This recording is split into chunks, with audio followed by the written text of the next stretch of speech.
Hi there, today we're going to talk about some tips for flourishing. Flourishing is a beautiful way to enhance your calligraphy, and having a few flourished scripts on hand or up your sleeve can be a practical way to enhance your portfolio and add value to your client work.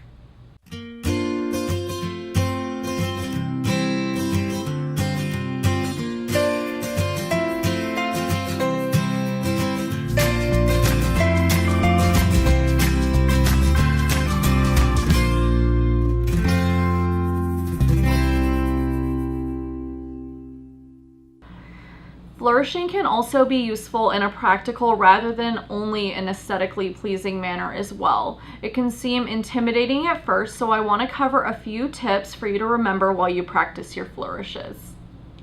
My first tip is to plan in advance and use a pencil to plan out where you want your flourishes to be included.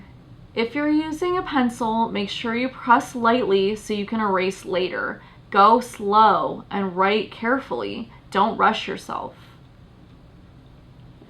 My second tip is to make sure that your flourishes maintain the same shape of the alphabet that you're using. For example, if you are writing in a copperplate or copperplate based style, which is very heavy on oval shapes, you would want your flourishes to continue to use oval shapes.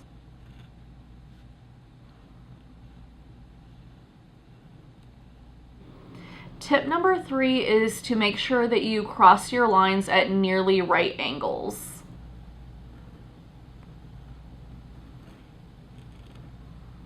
Likewise, try not to intersect a heavy line with another heavy line.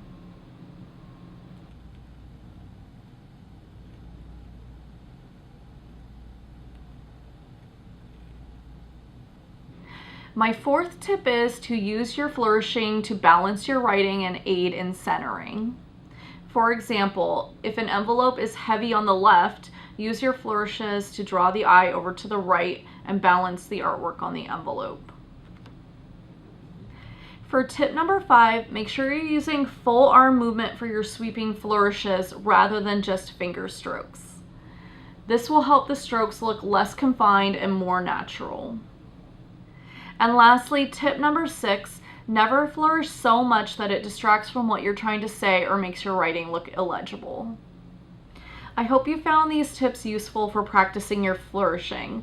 If you want to delve into flourishing in greater detail, make sure you check out our Beyond Beginner guide. It goes into 2 full alphabets as well as a tracing pad.